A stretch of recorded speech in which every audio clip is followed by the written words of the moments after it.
Namaskar, welcome to this session, the students and learners of MOOC SIAM course, Ethics, Theories and Applications. I am Nandini Sinha Kapoor. I had already introduced myself in the last session in which I spoke for the first time to you, a professor with the School of Interdisciplinary Transdisciplinary Study, where the discipline of philosophy is housed in Indira Gandhi National Open University. Introduction to Hinduism is today's topic. In the next 25 to 30 minutes, I am going to cover a brief overview of Introduction to Hinduism. You will also find some overlapping with my first presentation, which was Ethics in the History of Indian Philosophy, with reference to the Vedic literature, Dharma Shastras, Itihas Purana traditions and Bhagavad Gita. But we keep repeating certain important points which are essential and central to the study of Hinduism. What are the objectives? To illustrate the basic religious tenets of Hinduism from the Vedic perspective, to introduce the Hindu scriptures and rituals prevalent among the people. Introduction. Hinduism is one of the oldest living religions with a history stretching from around the 2nd millennium BC to the present. It forms India's religious and cultural system, encompassing a broad spectrum of philosophies ranging from pluralistic theism to absolute monism. Pluralistic theism means belief in many gods and goddesses, and monism, as you understand, belief in only one god. Hinduism is not a homogeneous organized system. It has no founder and no single code of beliefs. It has no central headquarters and no particular organization to govern the temporal power over its faithful. It doesn't have a single scripture but has many sacred texts. It is diverse and no single set of beliefs can represent its numerous traditions.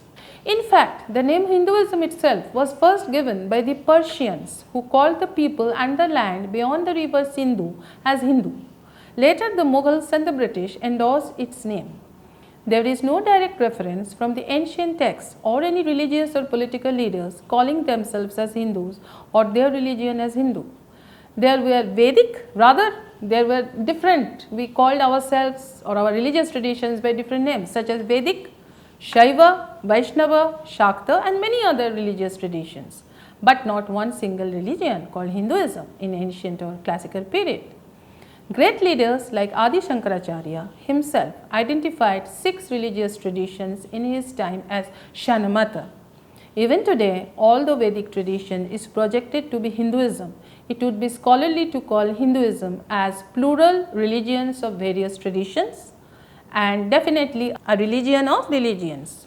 Now, what are the main Hindu scriptures? Shruti or the Vedas. I already explained in my first presentation why the Vedas are called Shruti, and those who missed, I am just repeating it very briefly. Shruti means having heard or having listened to.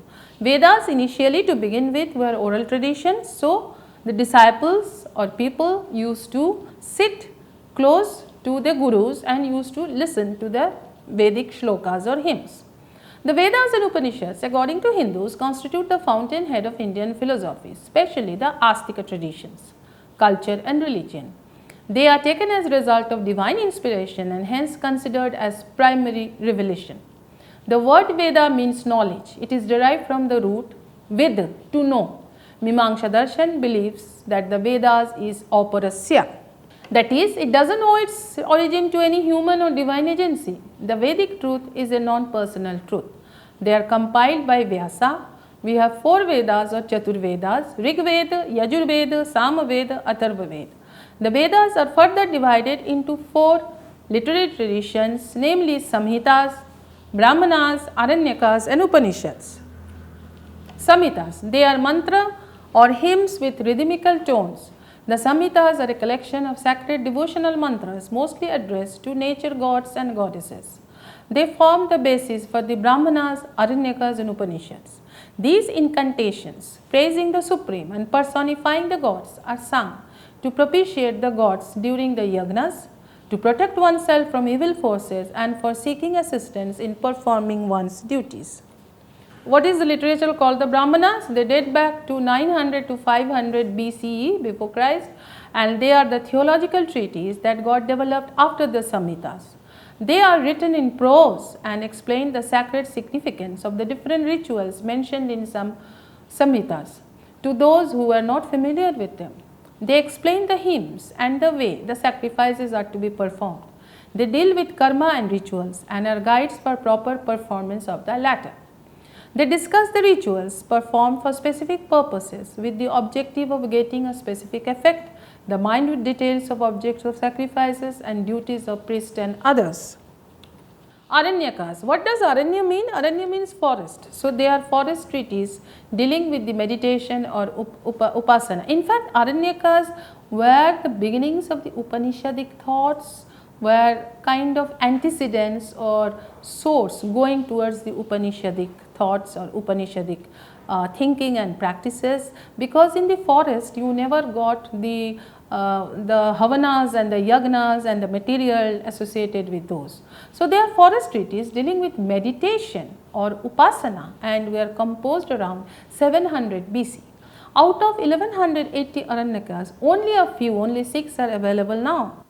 They were meant for the hermits who retired into the forest in search of knowledge and the ultimate truth, and were thus unable to perform elaborate sacrifices requiring a multitude of accessories and articles which naturally could not be procured in the forests.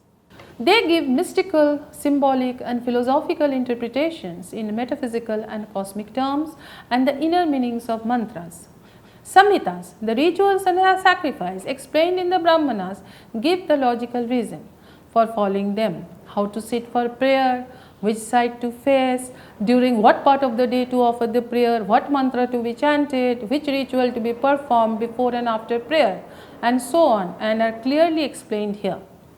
They help in knowing the hidden meaning and significance of the rituals and sacrifice. It was the Aranyakas that paved the way for the Upanishads, which has now become the source of all Vedic and Vedantic philosophy. What are the Upanishads? What does Upanishad mean? The Upanishad term comes from Upa and Ni, under, near. Upa means under or near, and Sad means to sit near the Guru, to listen to him. It is the teaching the Guru imparts when the disciples sit very near or very close to him. The Upanishads are referred to as Shruti Prasthana or revealed scriptures, and as Shruti or Siras, meaning the head or crown of the Vedas. They are known as Vedanta, meaning the last portion or essence of the Vedas. It is an ancient treatise which contains profound knowledge about God, man and the universe. It is a metaphysical and spiritual with the firm belief in the reality of Brahman, that is the Supreme Soul. It emphasizes the importance of ethical discipline as preparation for the realization of the Supreme. According to the Upanishads, one cannot realize the ultimate reality or Brahman unless our conduct and actions are good. The Upanishads are also called Vedanta, not just the end of the Vedas, but the essence of the Vedas, right? Upanishads are just not the Vedantic literature meaning that they are end of the Vedas, but they are also essence of the Vedas. The subject matter of the entire Veda is divided into 3: Karma Kand, Upasana Kand and Jnana Kand. Karma Kand deals with rituals, Upasana Kand deals with worship and meditation, and the Jnana Kand deals with the high spiritual knowledge. What is Smriti? Smriti literature, we have already mentioned Manusmriti, Dharma Shastras. Smriti literary, what does the term means? Literary recollection or memory. It is a secondary authority, it derives the authority from Shrutis or the Vedas. Its object is to expand and exemplify the principles of Shruti or the Vedas. Smriti consists of Gita, Brahma Sutra, Itihasa Purana traditions, the Puranas, that is chronicles and legends, epics, Ramayana, Mahabharata, Shastras, codes of law such as Dharma Shastras, Agamas and Tantras, that is manuals of worship. Bhagavad Gita. Bhagavata means Lord, Gita means song. So, song of the Lord. This is the literature written in poetic form around 200 BC. In the battle of Kurukshetra, Lord Krishna urges Arjuna to do his duty, good or evil, without any attachment for the fruit of actions, Nishkama Karma. So, we are again and again going back to the famous shloka, Karmanyavadhikaraste ma phaleshu kadachan. We have right to our action and duty, but no right or attachment to the result or outcome or the fruits of that action. The Gita, in short, beautifully harmonizes the philosophy of action, devotion and knowledge. Every person has three gunas: sattva, principle of light; rajas, source of activity; and tamas, responsible to resist the action. Itihasa Purana tradition. These are the epics. The two well-known epics are Ramayana by Valmiki and Mahabharata by Vyasa. The aim of the epics is to drive home to all the laws of Smritis and the principles of Shruti by means of exploits of their great national heroes, Rama and Krishna. The Ramayana is the account of deeds of a divinely great hero, Rama, who set an example for the entire human race. It deals with ideal conditions of humanness, a sense of brotherhood, obedience to moral law, firmness of character, honesty, sacrifice and unbounded goodness. Mahabharata has a more profound theme which involves history, mythology, ethics and metaphysics. Shastras. These are the codified laws regulating the society from time to time. The important lawgivers are Manusmriti in his Yagnavalkya Smriti, Parashar Smritis. These are important for the study of Hinduism, ancient Indian history and ethics in the Indian philosophy. Their codes of law are known as Shastras. The Dharma Shastra constitutes another very important source of Indian ethics and philosophy, in which detailed rules of conduct and practical moral instructions are given.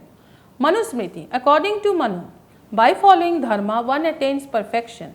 Manu prescribes duties for all the four stages of life and the four different categories of persons in the society, that is the Brahmanas, Kshatriyas, Vaishyas and Shudras. Now let us come to a new subtopic, the Vedic deities or the gods. The concept of god or deity as it appeared in the Vedic times and in the later period happened to be closely related to the Indian moral system. Varuna, for instance, is picturized as the controller of Rita. We have already introduced Rita in the last presentation of mine, that was in the ethics in the Indian philosophy, the cosmological and the moral order, Rita. In Varuna resides the power to inflict punishment or to free men from their sins, to produce a sense of fear and humility in them and the admission of guilt and regret. Agni is one of the most comprehensive symbols of reality. Agni is an envoy among the gods and between gods and humans. Agni is the one who prevents the sacrifice, renders it acceptable and pleasing, and transforms and divinizes the gifts offered and brings together the whole cosmos. Yagna or the Vedic sacrifices, sacrificial ritual. Sacrifices form the central theme of the Vedic religion and philosophy. The sacrifices not only please gods but also feed them. Through them, sins are also atoned. The important Vedic sacrifices are the Shrauta Sutras and the Griha Sutras. The Shrauta sacrifices are divided into Nitya, regular sacrifices, and Naimitika, occasional sacrifices. The Nitya sacrifices are Agnihotra, or fire offering, Darsha Purnama Seshti, new and full moon sacrifices, and there are 3-4 monthly sacrifices, Vaishvadeva, Varuna Praghasa and Sakamedha. The Naimitika sacrifices are Pashubandha and Soma. The Griha Sutras refer to 5 daily sacrifices, Panchamahayagnas, to be performed daily, the sacrifice to the gods, Deva Yagnas, sacrifice to the beings, Bhuta Yagnas, sacrifice to the departed souls, Pitra Yagna, then Brahma Yagna, recitation of Vedic texts, and finally Manusha Yagna or sacrifice to men. The sacrificial ceremonies, primarily dedicated to Agni and Soma, were accompanied by recitations from the Rigveda and chants from the Samaveda. The recitations that accompany the rites often express specific desires for health, strength, sons, victory, heaven and immortality. The list of wishes and desires is not so important from that of modern man, which is very interesting. It is not exclusively spiritual, nor it is wholly materialistic. So, it was quite a balance, the prayers. The reason for performing a specific ritual is stated to be desire for a particular fruit or effect. He who desires heaven shall sacrifice with the Agnishtoma ritual. Agnistomena Swarga Kama Yajate. Offers several definitions of rituals. It comprises of 3 things: Drabya, the substance used in oblations; Devata, the deity to which oblations are offered; and Tyaga, renunciation of the fruits of the ritual act. So, again and again, Ma Phaleshu Kadachan, we have no right over the fruits or the outcome or the results of our actions, including the performance of sacrificial rituals, yagnas or havans. To perform this sacrifice is not to participate in a good act or to do good to the gods, to humankind or to oneself. It is to live and to safeguard the existence of the whole universe. It is the act by which the universe itself continues to exist. Purusha Sukta. This is a very famous hymn or shloka from Rig Veda, from the 10th mandal, its 10th volume, the cosmic sacrifice.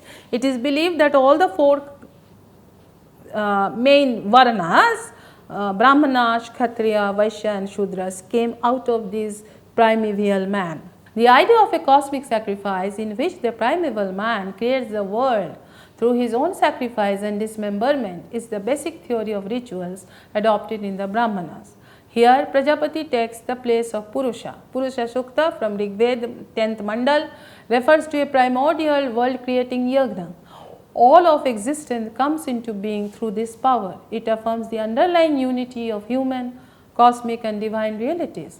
For all are seen as emerging from the same origin and reality of the cosmic person. Brahmins are supposed to have come out of his mouth, from his arms the Kshatriyas came out, from his thighs the Vaishyas came out, and from his feet the Shudras came out. In this hymn of Purusha Sukta, reality is conceived as a gigantic person. Everything that exists is part of this cosmic person. The greatness of this person is emphasized by noting that he has 1,000 heads, eyes, feet, an extraordinary man. Verses from Rig Veda continue to present us with a number of instances of correspondence between this cosmic person and human society, between the person and the natural world. These correspondence establish the interconnectedness of the social classes, features of the natural world and even the gods. Both the order and relationships within these spheres are seen as established in originating source of all existence, the primordial person. These verses emphasize the unity of all existence as such. What is a Hiranyagarbha Sukta? Hiranyagarbha or golden egg represents the relationship between microcosm and macrocosm. At the center of macrocosm there is fire, the sun and Vishnu. Also at the center of Vedi there is Yajamana, the microcosm, Vishnu, in whom there is life and consciousness. At the center of universe too there is life and consciousness. Individual and this universe has a relation. This Sukta shows the idea of relatedness, and we can see how Indian society or culture emphasizes and respects relations. We can also find the seeds in this Sukta why Indian moral philosophy focuses on the idea of relation.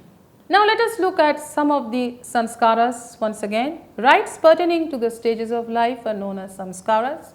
These samskaras are religious acts of purification, and they are the ceremonies for sanctifying the body, mind and intellect of the individual so that the person may become a full-fledged member of the community. The most important sanskaras are as follows. I had mentioned it very briefly in my first presentation. Now we will do it in little detail. Garbhadhanam or conception, seeking the help of the gods to secure a child. Pumshavanam, ensure a male offspring in the 3rd month of pregnancy for the forming a male child. Simantha Nayanam, parting of hair.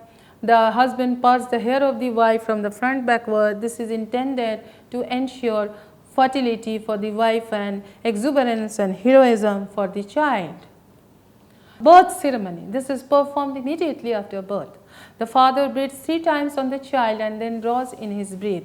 Here the father welcomes the newborn child. Namakaranam, the naming ceremony, takes place on the 10th day. Here the name is given to child according to his own caste. Nishkramanam, taking the child out of the house so that it may see the sun. Annaprasanam, the first feeding of the child with solid food or rice in the 6th month. Churakarnam, the rite of the tonsil ceremony. Karnavedam, piercing of earlobes. By all these ceremonies, the young body is constantly guided. Vidyarambham, it is done at the beginning of the sacred thread ceremony. Upanayanam, initiation by a teacher with this sacrament. The stage of youth is said to begin with the life of study. Upanayanam is the ceremony of the investiture with the sacred thread. It is the initiation ceremony which is the second birth given by the Acharya. It constitutes the boy as a twice born. Samavartanam. It is done at the return of the student to his parental home, which was preceded by many rites and offerings. Before this sacrament, the student offers the teacher a gift and he receives permission to take a formal bath, which marks the close of his studentship or pupillage. He then returns home and performs his Samavartanam. After this ceremony, he is called a Snaktaka, one who is ready to marry and enter into household life. Vivaha or marriage, the priest of families of the bride and bridegroom make Agya oblation to the domestic fire. The bridegroom grabs the hand of bride, Pani Grahanam. The bridegroom then leads the bride thrice around the fire and then makes her step on a stone, which is symbolic of steadfastness.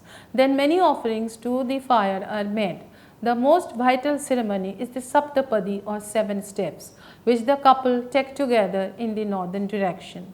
This is symbolic of their friendly cooperation in life. After the wedding, the couple pass 3 nights taking part in special sacrifices and following abstinence and charity. With certain rites, on the 4th day, they are allowed to have marital relations. Anteshti or funeral rites. Cremation is the Vedic rule. Burial is allowed only in case when the children are less than 2 years of age. The main features of the cremation ceremony are as follows. We are all familiar with it, that the body is taken to Samsana and placed on the funeral pyre. When the dead body is being burned, the dead man is addressed with the Rigvedic verses exhorting him to go forth by those ancient paths where the fathers of old have gone. Important Hindu virtues: ahimsa or non-violence, samyam, control of mind and senses, tolerance of different beliefs, opinions, religious traditions and persons, hospitality, compassion, protection, respect for all living beings and for the sanctity of life, wisdom to sort out right and wrong, austerity, celibacy, honesty, cleanliness and charity. According to Manusmriti, the tenfold system of virtuous duties should be performed: containment, abstention from injury to others, resistance to sensual appetites, abstinence from theft and illicit gain, purity, chastity and cleanliness, coercion of passions, acquisition of knowledge, acquisition of divine wisdom, veracity, honesty, fidelity, and freedom from wrath and hatred. Now finally, let us sum up what we have done as a brief introduction to Hinduism. Hinduism, one of the most ancient religions in the world, has the dynamics of being traditional yet allowing itself to be innovative, largely accommodative and inclusive of many religious traditions. The scope and range of Hinduism as a religious tradition are too vast to be confined in strict structures of formulated creed, a specific code, fixed sacred text or regulated ritual practices. As a peculiar amalgamation of various sectarian faith traditions with their own specificities. It exhibits an inner dynamism. Hinduism always exhibits an inner dynamism of being largely accommodative in many aspects and significantly unyielding in the fundamental elements, in the absence of any centralized body of authority or power to decide upon crucial matters. Hinduism has the inner dynamism of being a uniting force. Vedic tradition has rendered itself as offering a main thread connecting all diverse religious cultures and traditions in India. Thank you, listeners and scholars. With that, we complete a brief introduction to Hinduism. The slides are before you to read through them, and the study self-learning material, the study unit, has already been sent as per protocol. Thank you so much. Namaskar.